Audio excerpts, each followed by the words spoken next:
En esta ocasión estamos con el doctor Francisco Tumi, especialista colombiano en la economía de la droga.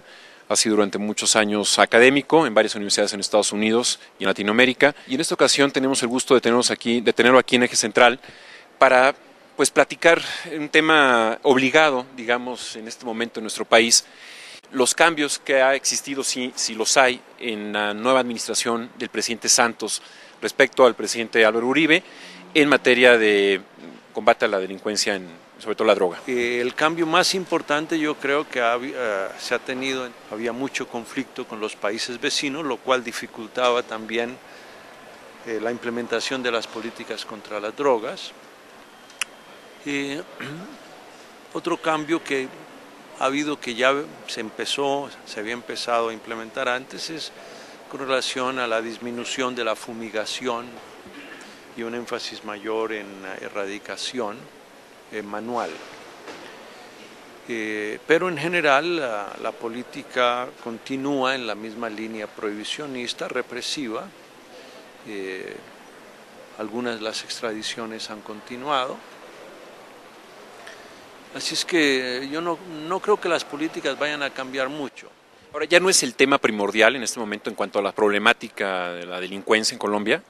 Es decir, en Colombia tenemos una evolución de la delincuencia muy dramática y cada vez yo creo más grave.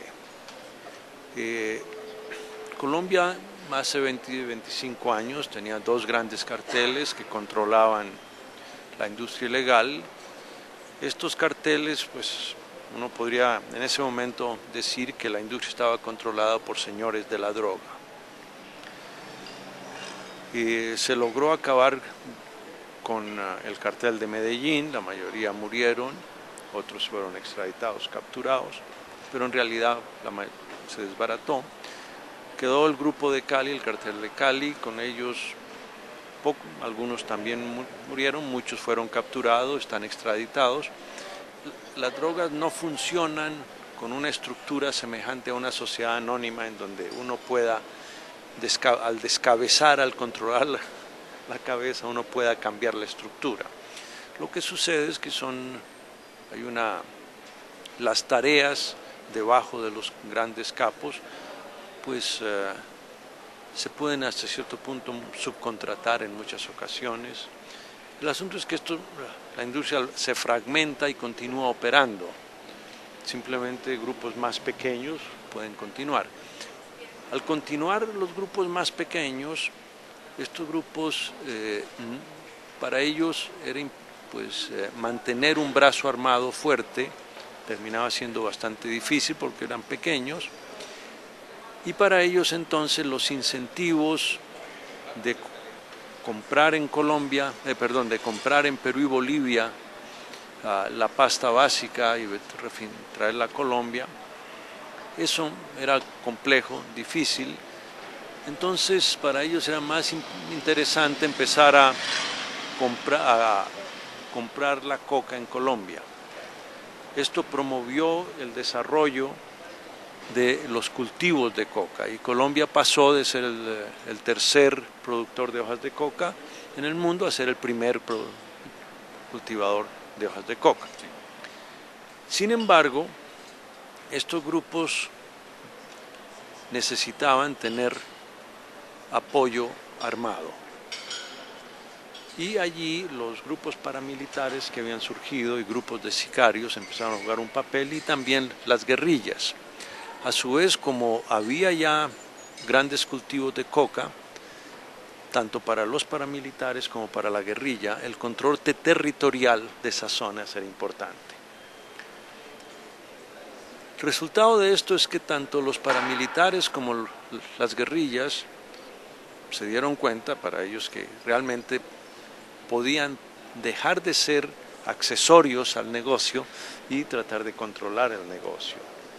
Entonces se pasa de una estructura en donde teníamos señores de la droga a una estructura donde la industria pasa a ser controlada por señores de la guerra, más o menos. Cambia esa evolución. Doctor, en esa medida que nos está contando, Sí.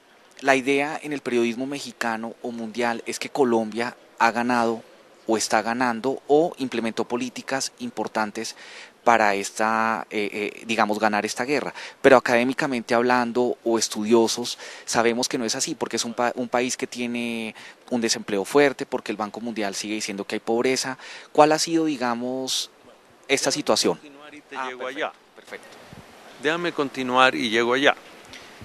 Entonces, el gobierno de Álvaro Uribe puso como meta atacar la FARC, pero realmente nunca tuvo un proyecto de construcción de Estado, ni de construcción de nación. La FARC se arrinconó y luego él negoció con grupos paramilitares. Entonces estos grupos empiezan a operar a nivel más bajo, grupos más pequeños, y empiezan a surgir lo que se empezó a llamar bandas emergentes primero.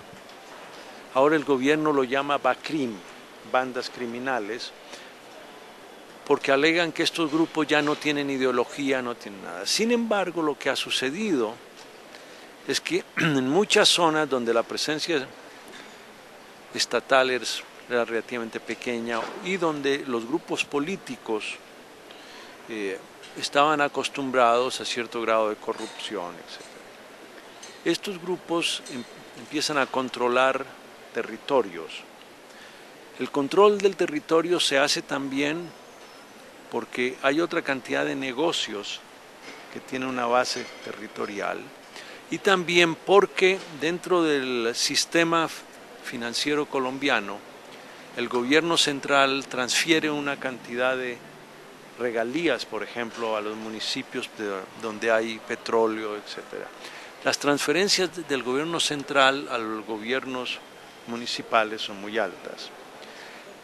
Entonces estos gobiernos, es decir, los grupos, las bandas, empiezan a promocionar candidatos que ganan elecciones en todas estas partes, aún a nivel de gobernación.